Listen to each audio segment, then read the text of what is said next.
ጉድ ሳይሰማ መስከረም አይጠባም አሉ።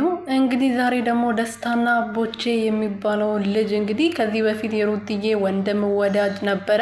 እስከ ዛሬ ለሷ ሲከራከር ነበረ።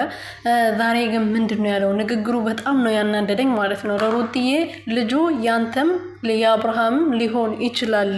ስለዚህ አንተ እርጉዝ እንኳን ብትሆን ታገባታለህ ወይ? ቤተሰቦቹ ባይፈቅዱ ራሱ እናግታታለን ብሎ ሲናገር ነበረ ማለት ነው።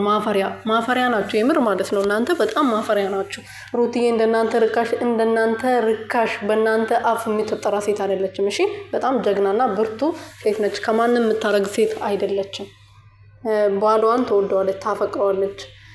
እንደ ማንም እንደ ሄርሜላ መስሏችሁ ከሆነ በጣም ተሳስቷቸዋል። ደስታ ራሱ እስከዛሬ የሆነ ትንሽ ታከብረው ነበረ። ዛሬ በጣም ነው ያናደደኝ።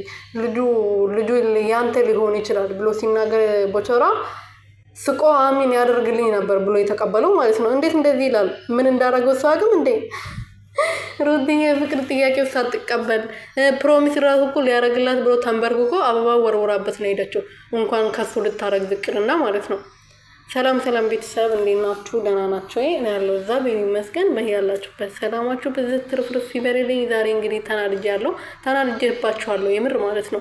ይሄ ልጅ እንግዲህ ከደስታ የመጣ አካባቢ መጀመሪያ የመጣው እሱ ጋር ነበረ እና ዛሬ ደግሞ እንግዲህ በሱ ቤት መጥቶ የማይሆን ቃላቶች ሲናገር ነበረ።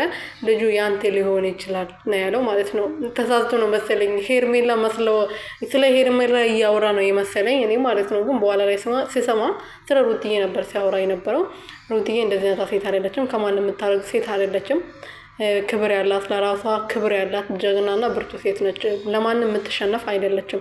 ለደስታ ደግሞ እንኳን ልታረግ ዝቅርና የፍቅር ጥያቄውን እንኳን አልተቀበለችም።